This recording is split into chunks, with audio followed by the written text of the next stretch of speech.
How?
Olá, estamos começando mais um Do Lado de Cá, sempre aqui do Sind Bancários, no centro de Porto Alegre.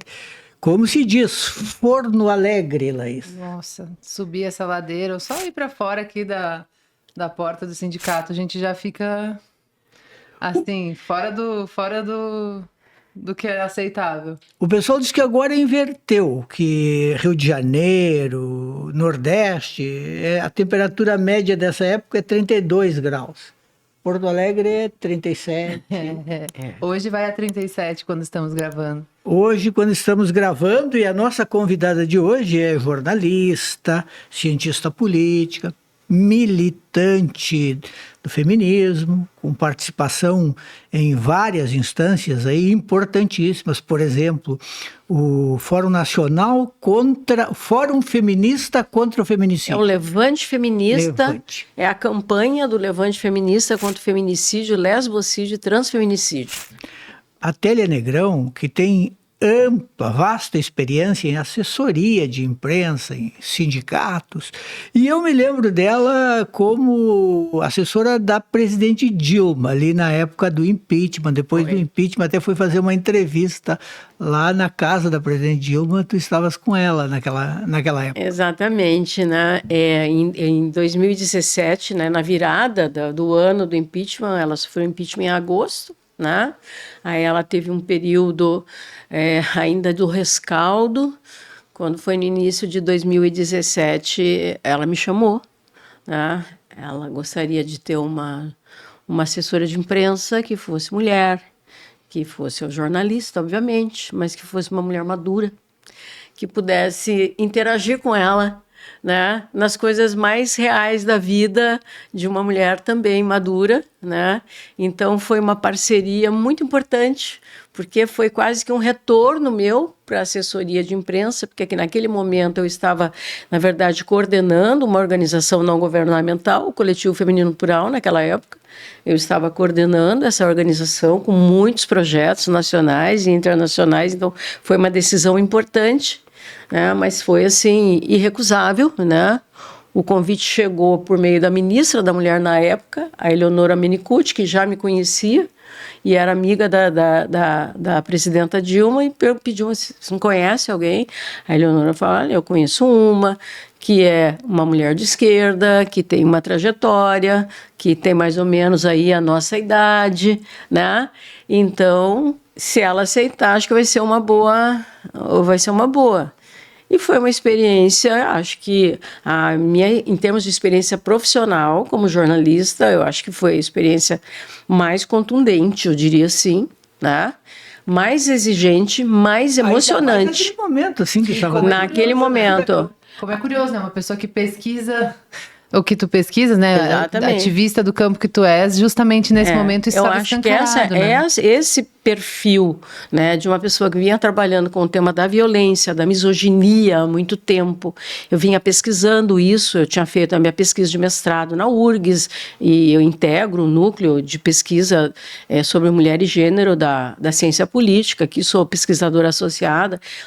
O tema da violência e da política sempre atravessou minha vida, né? Sempre, porque eu fui suplente de deputada 2 vezes no Paraná, na década de 80. Né? E depois que eu vim para cá, eu nunca mais me candidatei. Né? Até para reconstruir minha trajetória de vida, eu não fui candidata mais, mas sempre com ativismo, militância. Então, esse trabalho com a Dilma me permitiu resgatar, né, esse cruzamento da política com a violência, e, ao mesmo tempo, o exercício da sororidade. Antes da gente entrar no assunto principal da nossa conversa, que vai ser o relatório da Comissão da Câmara de Deputados sobre Feminicídio no Rio Grande do Sul, Sim. Queria que tu comentasse um pouco esse momento da presidente Dilma. Foi uma grande, depois do impeachment, de todo aquele sofrimento. Ela foi ser presidente do Banco dos BRIC. É um sucesso nessa atividade. É uma grande virada. É uma grande virada, é uma volta por cima, né? E acho que, assim, a importância disso. Quando a presidenta sofreu aquele impeachment, né? Que a gente sabe que foi um impeachment parlamentar, com toda uma influência do neofascismo que estava chegando, foi uma arquitetura política que teve como método a misoginia. Os estudos todos que saíram demonstrando, né, a construção misógina do golpe, né, foi, assim, acho que bem importante. E o recado que se passou na sociedade, né, naquele momento, foi que mulheres não podem. Né? E tanto que quem mais apoiou a presidenta Dilma, ela sempre dizia em todos os lugares: quando eu sofri o impeachment, quem me trouxeram flores foram as mulheres. E em todos os lugares do mundo onde eu estive quase 20 países com a presidenta Dilma, ela foi recebida com flores das mulheres em todos os lugares. Tinha multidões de mulheres esperando a Dilma nos lugares. Né? Lugar que você chegasse eram assim, corredores de mulheres com flores para ela, para mostrar que ela podia, ela era amada, né? E o método de desconstrução disso, né? Então, esse périplo da Dilma internacional, ele foi a convite de universidades, né? Da América do Norte toda, parte da Europa, fomos até a Rússia, fomos até a Finlândia, foram viagens de muito porte e a convite de universidades. E as universidades faziam questão de gravar depoimentos com ela. Então, ao mesmo tempo que era assim uma fala pública, geralmente marcada por muita emoção, também eram momentos de quase revisão de vida. Naquele momento, quer dizer, 6 meses depois, 7 meses depois de um golpe, né, que tinha sido o segundo grande golpe da vida dela, além da prisão que ela tinha sofrido há muito tempo atrás, as torturas, tudo isso, ela revia, né, em depoimentos toda a trajetória de vida dela, das torturas, e ela comparava, né, os dois processos, né, da prisão, da tortura da juventude, né, e do golpe da violência misógina na vida madura. E obviamente que isso era muito óbvio, tinha um sentido, acho que terapêutico, porque falar, mas também era muito doloroso. E era doloroso para ela e para mim, porque eu nunca consegui assistir um depoimento sobre tortura da Dilma sem chorar. E eu escutei, acho que 20 vezes, 30 vezes, esse mesmo depoimento, né, pela contundência, porque todas as questões vinham à tona. E nesses momentos eu tinha que exercer muita sororidade. Muita sororidade. Porque assim, não tinha como passar por aquela circunstância sem você se colocar também como mulher, como feminista, como alguém que compreendia aquela dor e as expressões daquela dor. Então, realmente, eu posso dizer que eu tive uma experiência muito mais do que jornalística, uma experiência de uma mulher, uma feminista que estava ali do lado para o que deve é. Estamos aqui e vamos lá, vamos caminhar pelas ruas, vamos pegar metrô, vamos fazer aqui o que a gente não pode fazer no Brasil. Então, nós pegávamos metrô, andávamos a pé, a gente andava de madrugada, nós íamos a bares, muitos museus, criando espaços dentro dessa agenda para a gente ser um pouco feliz, um pouco gente, né? Comer coisa boa, sabe? A política em geral até tomar uns tragos, isso das pessoas. Tudo isso faz parte de você se resgatar como pessoa. E eu acho que eu fui boa companhia para. Que maravilha. Bom, o tema do episódio, como o professor falou, né? A gente quer falar um pouco sobre o relatório, entender como foi o processo de construção disso, entender por que foi lançado agora, né? Porque tem uma questão nisso, né? Não sei se ele poderia ter sido lançado até o final deste ano, né? Exatamente. Só que, dado no noticiário, a gente se espanta. Primeiro, vou querer que tu conte um pouco para nós sobre o que é o relatório, presente também para quem nos assiste, e depois a gente desdobra, né? Ok. Bem, do lugar, né, em que eu falo, eu sou uma mulher de várias inserções, né? Eu mantenho um ativismo e tenho o meu trabalho profissional, que é o assessoramento em gênero para a deputada Maria do Rosário. Eu integro também uma campanha nacional que trabalha o tema do feminicídio, e aqui no Rio Grande do Sul essa campanha decidiu que seu trabalho seria a criação de um observatório. Então, existe um observatório da sociedade civil, que é o primeiro brasileiro especializado em feminicídio no Brasil, que é o Observatório de Feminicídios Lupa Feminista, né? Que vai fazer agora, esse ano, 5 anos, né? Criando já uma série, né, de 5 anos, nós estamos no 4º ano de pesquisa. Então, nós já vínhamos observando a manutenção dos feminicídios em patamares muito elevados, e que a nossa observação trazia números maiores do que os números governamentais.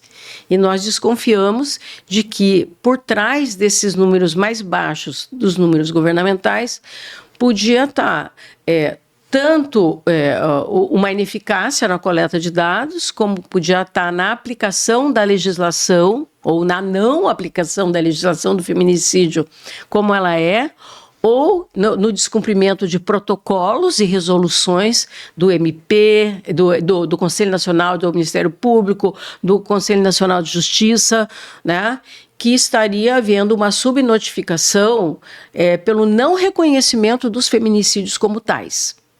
Tá? Tratando como homicídio comum ou como lesão corporal seguida de morte, não observando os elementos de gênero, de misógino, de ódio nesses crimes. Ainda que fossem crimes, obviamente, de ódios. Mulheres atiradas em valetas, mulheres com os seios arrancados, com as partes genitais mutiladas, rosto destruído, né? Então, assim, mesmo que você não comprovasse que não tinha sido marido, ex-marido, companheiro, etc., isso aí estava óbvio que tinha um menosprezo na condição de mulher, como está na lei, ou gênero. A gente fala mulher / gênero, porque tá na lei está mulher. As pessoas Mas falam na lei hoje em Maria dia... da Penha está gênero, então é mulher e gênero. As pessoas falam hoje em dia, tem muito mais feminicídio. Não, é justamente isso, né? Exatamente, é você reconhecer que aquilo ali também era feminicídio. Né? E tem um dado interessante, que em 2022, você observou só pelas taxas que nós venhamos tendo muito elevadas de feminicídio no Rio Grande do Sul, baixou assim para 72. Aquilo ali, então, e nós passamos, então, a seguir recortes de jornal diários.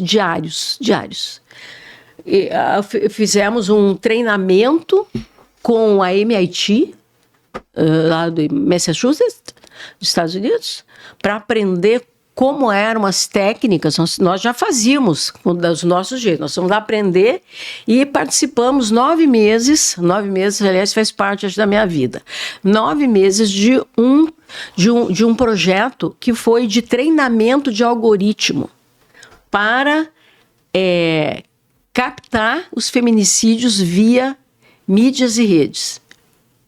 Tá? Então foi um trabalho que tinha uma fundamentação científica bem importante. Nós estamos lá hoje dentro da plataforma da MIT como um observatório de feminicídio do mundo, né? Assinamos artigos, etc. Bem, estávamos já nessa denúncia fazia 4 anos, quando abriu no ano passado, foi aquela tragédia. A tragédia. Né? Tivemos num feriado estendido de 10 dias, onde 11 feminicídios, né? Com 13 mortes, 15 órfãos. A situação do Rio Grande do Sul não é nada gloriosa.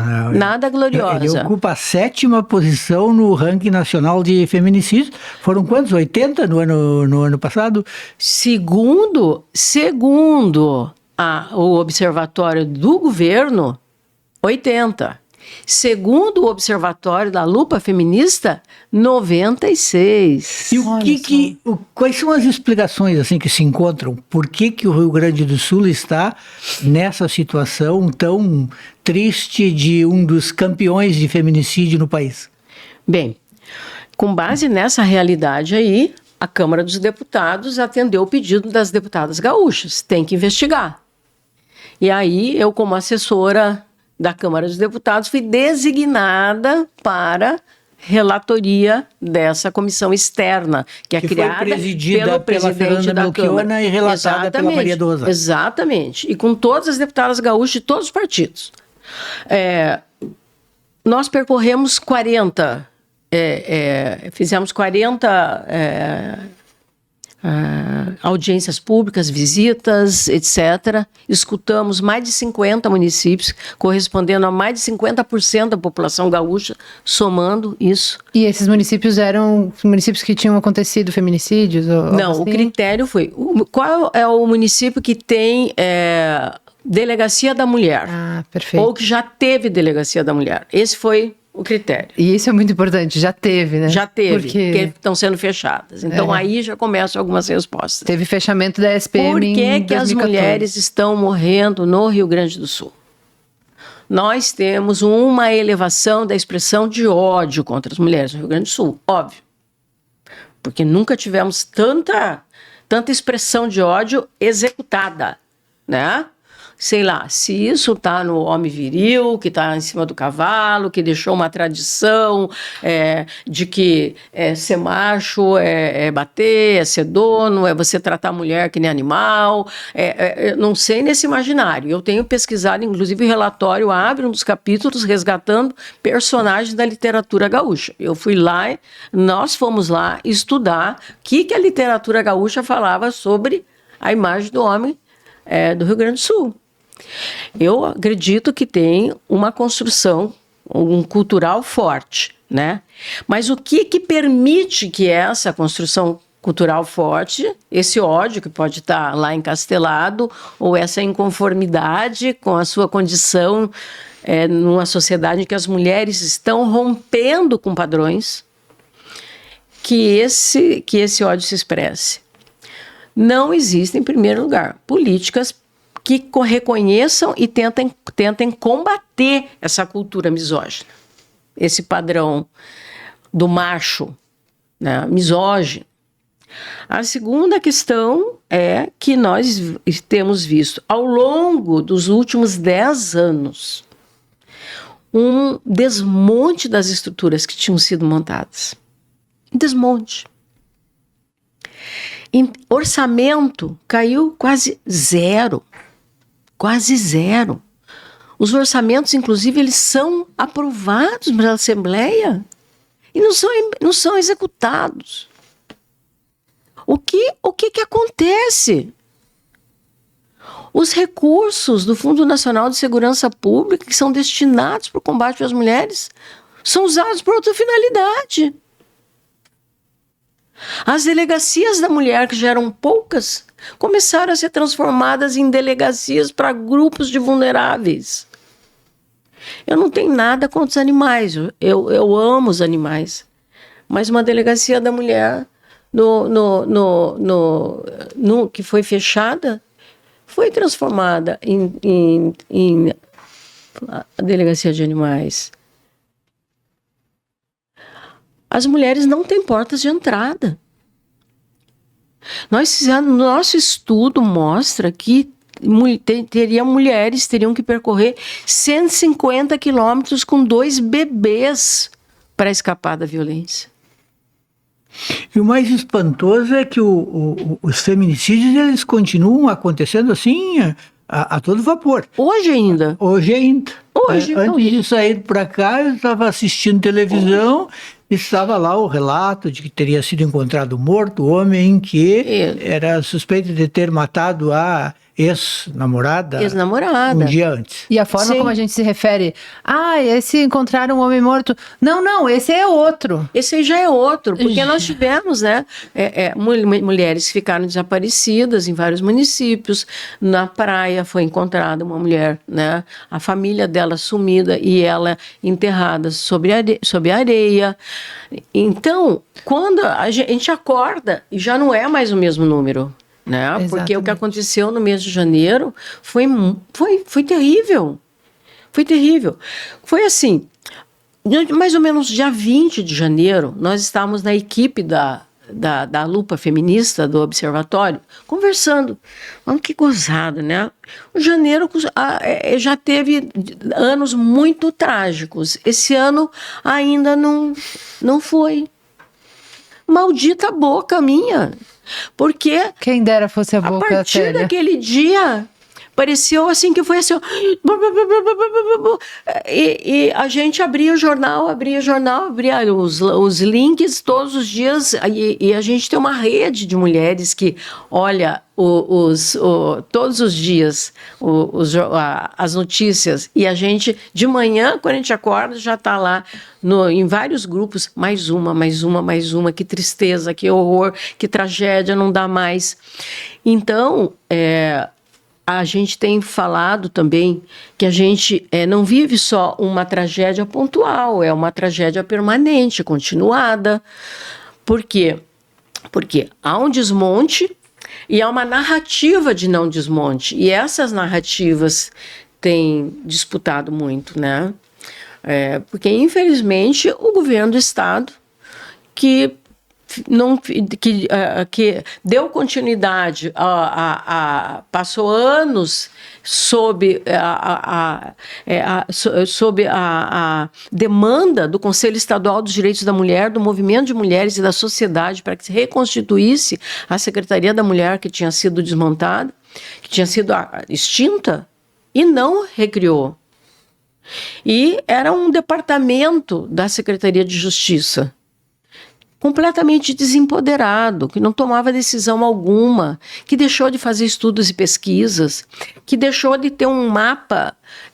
Por exemplo, o Centro de Referência Vânia Araújo Machado era um centro de referência que foi criado para atender as mulheres em Porto Alegre. Ok, mas mais do que isso. Ele tinha um telefone, que era chamado telefone Lilás, e tinha uma estrutura que interligava todos os centros de referência, as casas-abrigo e as delegacias de todo o estado. E quando isso foi criado?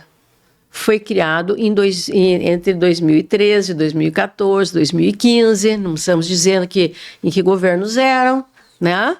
Mas foram criados nesse período, mas eram estruturas que já vinham sendo criadas. Naquele período, aquele sistema foi organizado. A Rede Lilás era a organização de um sistema com protocolos e fluxos que funcionava a partir do Centro de Referência Vânia Araújo Machado. Então, uma mulher estava passando por uma situação de violência e precisava ser tirada daquele município, que ela ia morrer, entrava em contato, eles estudavam. Olha, a tantos quilômetros tem uma casa-abrigo, essa mulher pode ficar lá até 6 meses, se for necessário, por conta do Estado, até que ela reorganize a vida dela. Ou ela vai retornar para o município dela, ou a gente pode ver outro lugar para ela ir morar. É que nem programa de testemunha. Proteção de testemunha. E o curioso também, Télia, é que o governo atual do Rio Grande do Sul, o governo Eduardo Leite, se orgulha de ter melhorado a segurança pública no estado, mas não para as mulheres. As mulheres não são parte. E por quê? Essa é agora que interessa saber por quê. Muito bom você conseguir reduzir todos os indicadores de violência, né? A violência contra a mulher não se enfrenta só com punição. Nós temos a lei, a última lei do feminicídio, porque nós tivemos a lei 2015, que transformou o homicídio, o feminicídio num homicídio qualificado. Então, era uma qualificadora do homicídio.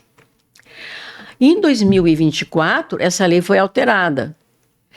Ela transforma o feminicídio num tipo penal autônomo, um crime hediondo, que tem a maior pena de todos os crimes no Brasil.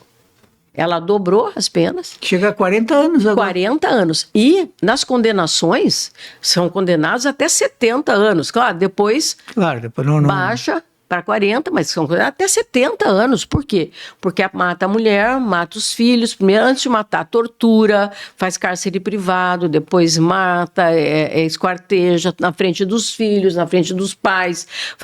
Tudo isso vai dando agravante na pena, então fica aquelas penas enormes. Só punir não vai resolver o problema. Não vai, porque já aconteceu. Você tem que prevenir, você tem que ter portas de entrada. A mulher desconfiou que está vivendo uma situação de violência, que ela mesmo de estar vivendo, ela já recebeu um folheto, ela ouviu na rádio, ela viu no ônibus, ela viu em algum lugar, tem recado, tem cartaz, não sei o quê, isso é prevenção, né? Ela tem uma porta de entrada, que pode ser a saúde, pode ser assistência e pode ser a rede especializada. A gente preconiza a rede especializada. Mas a gente sabe também que para a mulher, às vezes, que está passando por violência, ela pode ter dificuldade de sair para ir em qualquer lugar, mas para ir no médico, não. Para levar a criança para fazer vacina. Não, entendeu? E ela pode chegar no posto de saúde e dizer, eu estou passando por um risco de vida, ou estou passando, ou as pessoas serem treinadas para ver o olho das mulheres, para entender as marcas que ela tem, psíquicas e físicas, né? Então, a gente tem que ter redes que sejam capazes de tirar o aspecto punitivista das políticas públicas para a gente privilegiar as mudanças dos padrões culturais, mudar também a disposição da mulher de buscar ajuda antes que ela morra, através da informação e do serviço de atendimento, acolhimento, e o problema gravíssimo, monitoramento das tornozeleiras eletrônicas e das medidas protetivas de urgência. Télia, eu tenho uma curiosidade em relação ao funcionamento dessa comissão. Tu disseste ainda no início da nossa conversa que a comissão foi integrada por todos os deputados do Rio Grande do Sul. As deputadas. As deputadas. As deputadas. Pois é, como é que é a acolhida pelos deputados, os homens? Como é que eles recebem o relatório, o que eles dizem, como é que eles se posicionam, e também em relação a propostas de solução? Não. Em relação à participação dos homens, vamos pensar assim, né? Porque não é só receber. Durante todas as audiências públicas e as visitas que nós fizemos, a postura dos homens foi, em geral, muito boa, porque a gente estava escutando as redes, então os promotores, os juízes, os agentes públicos que estão, a própria Patrulha Maria da Penha, que é composta por geralmente um homem e uma mulher, né? Tinha uma postura muito boa, acolhedora e consciente. Né? Em raros casos a gente teve algumas posturas assim de um homem querendo transformar os homens em vítimas, mas isso foi debelado. Ali mesmo você não precisava abrir a boca que alguém ia dar a resposta. Mas, em relação geral na sociedade, é muito pequena a participação dos homens, Juremir. É muito pequena. Quantos homens escrevem sobre violência contra a mulher? Quantos homens manifestam sua indignação sobre isso? Né? Existe aquela campanha do Laço Branco, que é uma campanha internacional que foi criada no Canadá há 1000 anos atrás, tal. Todo dia 6 de dezembro se fazem as campanhas, os homens, tal, pelo fim da violência, o que é muito bom, porque é sinal que tem alguns homens que se preocupam com isso, mas entre uma e outra data é um vazio, é um ou outro político que se expressa nessa perspectiva, porque não é só dizer que é contra a violência. Essa campanha do Laço Branco, por exemplo, ela diz o seguinte: o que é um homem contra a violência e o feminicídio? É o homem que chama, que quando fica sabendo que o amigo bateu na mulher dele, chama o cara e diz assim: ou você reconhece que você cometeu uma violência, um crime, ou eu não vou mais ser teu amigo. Porque eu não sou amigo de homem que bate mulher. Isso acontece? O cara faz isso? Não. O corporativismo não. O corporativismo machista, porque o que é? Tem uma mulher, uma grande estudiosa, a Célia Amorós, que é espanhola. A Célia Amorós é uma feminista teórica radical, importante, assim, e ela tem um conceito de patriarcado, né? Então, patriarcado é o pacto dos homens para dominar as mulheres e se sair bem. Então, assim, se você está em pacto, você vai acobertar. Você vai acobertar o que o outro fez. Você não vai romper com esse amigo. Você não vai ficar do lado da amiga. Pensa bem se o papel não seria pegar a companheira do amigo, que talvez seja sua amiga, eu vou contigo lá na delegacia. O fulano vai entender que ele não pode mais fazer isso. Porque é um processo entre pares. E isso tem que ser estudado a partir da infância. Tem que ser trabalhado na infância. A escola tem que trabalhar os temas da igualdade, do respeito, né, lá na infância. Porque as pesquisas demonstram que aos 4 anos de idade, uma criança já distingue perfeitamente bem, distingue o seu lugar na sociedade, de menino ou de menina. Eu sou menino, eu posso fazer isso. Eu sou menina, eu posso fazer aquilo. Mas eu não posso fazer aquilo. né? Então, aquela coisa, até alguns mitos, né, que a gente achou que tivessem caído, do azul e do rosa, gente, isso continua. Sai daqui e entra em qualquer lojinha de brinquedos, que vai ter as prateleiras dos meninos e as prateleiras das meninas. As lojas de roupa vão ter os corredores dos meninos e os corredores das meninas, e são nas cores pré-definidas. E não existe. Então, isso está reproduzido na escola, infelizmente, porque as leis não são cumpridas. Tem uma lei no Rio Grande do Sul para que seja introduzido nos conteúdos escolares a vida na igualdade de gênero e outras igualdades que se cruzam, né? Porque também a violência contra a mulher é uma construção de gênero, né? Mas ela vem crivada por outros elementos. E a gente encontrou isso muito, né? O Rio Grande do Sul é um estado que tem estatísticas diferentes. Enquanto no Brasil, né, as mulheres negras são quase 80% das vítimas de feminicídio, no Rio Grande do Sul as mulheres negras são 20%. Mas isso reflete os nossos índices populacionais. Agora, isso não significa que esses 20% não sejam muito atingidos. Então, temos muita violência com as mulheres indígenas no Rio Grande do Sul. Tivemos aquele caso gravíssimo da Daiane Griassales, que eu participei do começo ao fim, né? Elaboramos, inclusive, um dossiê, e eu acompanhei lá o julgamento, e fizemos uma publicação e um estudo sobre isso. Se criou no Rio Grande do Sul, inclusive, uma jurisprudência de etnofeminicídio, foi aqui no Rio Grande do Sul, né? Mas existem outros elementos importantes, né? Que é a da vulnerabilidade social e econômica, da falta de autonomia econômica das mulheres. As mulheres têm uma dependência econômica dos homens muito grande. Fatores de tipo adoecimento psíquico forte, muito forte, né? Como um fator que já aprofunda essa vulnerabilidade.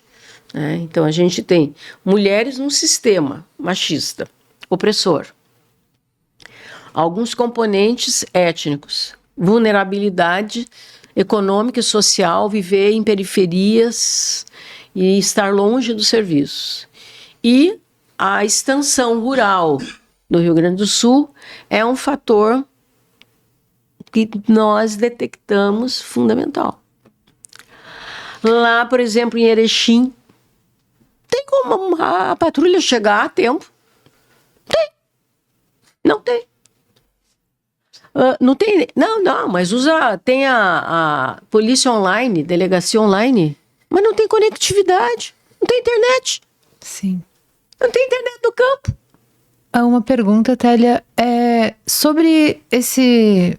Não sei, talvez se isso faz sentido, né? Mas as mulheres começaram um novo momento, assim, algumas pessoas até sugeriam uma nova onda do comportamento mais para frente das mulheres. Eu marco, para mim, especialmente 2010, ter uma presidente do país, uma presidenta, foi uma coisa muito marcante. Ver as mulheres à frente dos espaços foi muito marcante. Mas me parece que com os anos isso foi mostrando que a cultura masculinista, para se prevalecer, subiu, e que essas mulheres estavam tão à frente que os homens não fizeram nada com o que deveriam fazer para olhar sobre a própria masculinidade, enfim. E essa é uma outra coisa, né? Vocês que inventaram o machismo, que tratem de desinventar também, né? Isso faz algum sentido? E também, né, dentro dessa pergunta, esses fóruns online que não só sobre violência contra a mulher, né? Como isso influencia também nisso que a gente está vivendo? Porque as pessoas falam, nunca teve tanto feminicídio. Teve, talvez os requintes de crueldade estejam sendo conhecidos só agora, né? Você trouxe, acho que, elementos bem importantes, assim, do que tem sido, né, essa virada da sociedade, da humanidade, a partir da metade do século passado. Nós tivemos aquela mudança das mulheres do privado para o público, né? Acho que o Manuel Castells, ele traz isso de uma forma incrível, né? Quando ele coloca lá, né, que quais são os elementos que caracterizam as mudanças no milênio passado. Vamos pegar assim, né? Ele vai falar a farmacêutica, né, a indústria farmacêutica, que aumentou a possibilidade de vida das pessoas, as tecnologias e as mulheres, o feminismo. Isso foram os fatores chaves das mudanças, né? Quando a gente entra nos anos 2000, é isso que a gente está vivendo. E o mundo realmente deu uma virada importante, porque nós tivemos um panorama mundial de conquistas, das convenções, dos tratados, tudo foi nesse período. Foi assim, a partir da década de 70 até a década de 2000, foram assinados todas as convenções e tratados internacionais de direitos da mulher do mundo. E o Brasil foi assinando também esses tratados. Significa que nós estamos conectadas nessa onda mundial. Há uma mudança no padrão do trabalho e também da demografia, as mulheres passam a ter menos filhos, estão utilizando anticoncepcionais, há uma mudança no padrão de família. As mulheres vão trabalhar mais. Né? Só que essas mudanças todas que vão mudando a cabeça das mulheres para que as mulheres entrem no mundo público, vão à política, né? Começa uma entrada das mulheres também na política, no público. A cabeça dos homens não mudou. Não mudou e a gente está com as masculinidades todas em crise com o neofascismo. O neofascismo trouxe mais essa onda do que é ser homem, do que é ser mulher, porque nós tivemos a virada. O que é homem e o que é ser mulher. Dentro de padrão heteronormativo, padrões de gênero fixos, né? Isso bagunçou a cabeça dos homens. As masculinidades estão vivendo uma profunda crise. E se a gente não mudar essa masculinidade, Juremir, nós podemos até assim, olha, ter um policial na porta da casa da mulher, mas é possível que esse policial mate a mulher, como matou essa semana. Lá muitas vezes se fala que o lugar onde vai ser possível fazer realmente a mudança é na escola e na família, na educação desses homens que serão, desses meninos que serão os homens de amanhã. Está em algum grau funcionando? Por exemplo, as escolas estão conseguindo passar mais essa mensagem igualitária, desconstituir um tanto o patriarcado, ou quando vai olhar escola por escola, não mudou muito? Olha, Juremir, na escola pública, a gente sabe que a escola pública sempre foi mais democrática no Brasil, né? Até porque ela é mais bagunçada, então ela é menos regrada. Então a escola pública, ela traz a diversidade e ela exercita um pouco mais isso aí, né? No entanto, nós sabemos que a partir dos anos 90 e, em particular, depois caiu uma onda conservadora a partir dos anos 80, mas desde o recrudescimento do conservadorismo no Brasil, a partir de 16, 17, 18, etc., nós passamos por toda aquela política da escola sem partido, da escola sem gênero, da perseguição aos professores, colocação de cartazes nas salas de aula com a informação para os alunos de que se o professor falasse isso, o professor seria denunciado. Isso impactou enormemente as escolas e continua impactando até os dias atuais. Então, a escola, que poderia e deve ser o lugar da grande mudança, passou todos esses últimos anos aí sob uma cadeia.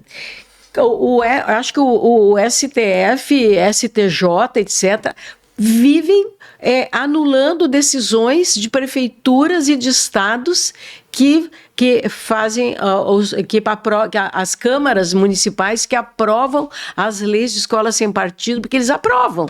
E daí fazem um terrorismo no município, que envolve todo o campo da religião, das igrejas, etc., contra a escola. Então, a gente teve esses temas praticamente vedados, embarreirados nas escolas. É agora que a gente está podendo falar de novo nisso como algo que deva ser assumido. E como demora olha reconstruir, olha o tempo que a gente perdeu para estar fazendo esse trabalho. Então, essa onda conservadora que a gente teve no Brasil e que a gente está lutando hoje e que está nas redes sociais, né? Você me fala assim da questão das redes sociais. O que nós tivemos? Os Red Pills, né? Depois era Roblox, né? Roblox. Eu não consigo guardar todos os nomes dessas coisinhas de rede social, né? Todas essas estratégias de redes sociais, tivemos que aprovar um ECA digital, gente, na Câmara dos Deputados, para dizer, olha, não pode fazer isso. Mas e as Big Techs? Qual é o papel delas? Porque isso está sendo fomentado. As crianças têm celular hoje em dia, é uma luta. O Fantástico da Rede Globo fez uma reportagem interessante, faz pouco, acho que no domingo passado, sobre a questão do Roblox. Que é muito grave, porque a plataforma diz que toma determinadas providências e tudo mais, mas os homens que entram ali para atrair as crianças, eles conseguem levá-las para outros aplicativos. Exatamente. Eles atraem, por exemplo, para o WhatsApp. E aí o que eles pretendem, muitas vezes eles obtêm. Eles obtêm. Não, inclusive as crianças fazendo compras, né? Ali podem fazer gastos, são induzidas a tomar decisões que crianças não podem tomar, né? E infelizmente, né, a gente sabe assim que é mais fácil você tratar isso como um problema de bebida, um problema de droga, um problema mental. Você vai justificando, né, isso que acontece na sociedade hoje, né, justifica com feriado, com feriadão, com férias, né, com o cansaço do homem. Mas essa construção está colocada aí. São os homens que matam as mulheres. Os homens matam mulheres. E isso nós temos que mudar. Eu acho que a Laís até tocou nesse ponto desde o início, porque é uma questão que sempre aparece. Nós estamos tendo mais casos agora, ou eles estão mais visíveis, ou tem mais denúncia, ou tem mais investigação, ou a própria tipificação está acontecendo mais adequadamente ou não? Essa é uma discussão forte, né? É uma pergunta de alguns milhões de dólares aí, né? Eu tenho a compreensão de que nós temos, sim, mais casos. E temos mais casos, temos mais tipificação. Agora, sempre tivemos muitos casos. E isso faz parte da naturalização que a sociedade faz dos seus fenômenos sociais. Existia o medo de denunciar, a vergonha de denunciar. O silêncio, o medo, a vergonha. Isso dá violência. Dos assassinatos, né?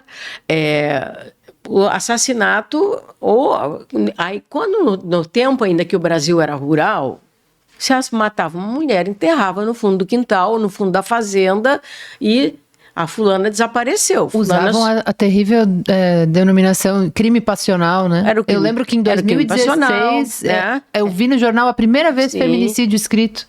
2016? Era a primeira vez.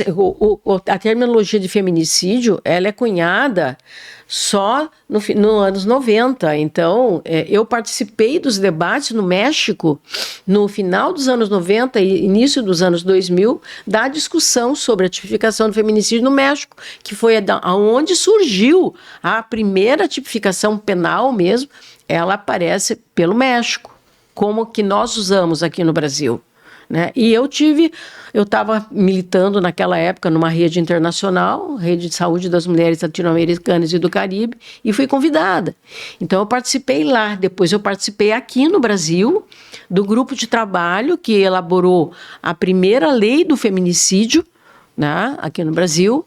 Eu participei ainda entre 13 e 14, daí em 15 a lei foi aprovada, a deputada Maria do Rosário, inclusive, é a relatora dessa lei do feminicídio no Brasil. E em todo esse debate, a discussão sobre magnitude sempre foi muito forte, sabe, Jeremias? Voltando ao tema dos números. Eu penso que... Ontem a gente estava com a secretária de enfrentamento à violência contra a mulher do Ministério da Mulher, que estava aqui representando o Ministério no lançamento do relatório. E a gente fez essa conversa lá no escritório da deputada Maria do Rosário. Temos mais feminicídios ou estamos notificando mais? Nós estamos acreditando que os números são mais fidedignos, que muitos dos feminicídios antes, eles não eram classificados como tal, tanto é que nós temos essa desigualdade, mas que nós temos um clima para o feminicídio muito instalado nesse momento. A previsão do Ministério das Mulheres é de que se o Rio Grande do Sul mantiver os índices que está tendo agora, vai chegar ao final do ano como o estado que mais mata mulheres. Eu acho que isso é um alerta muito grave. Eu fiz ela repetir. Eu falei, a Estela Bezerra, que é a secretária. Secretária, a senhora pode repetir esse número para mim?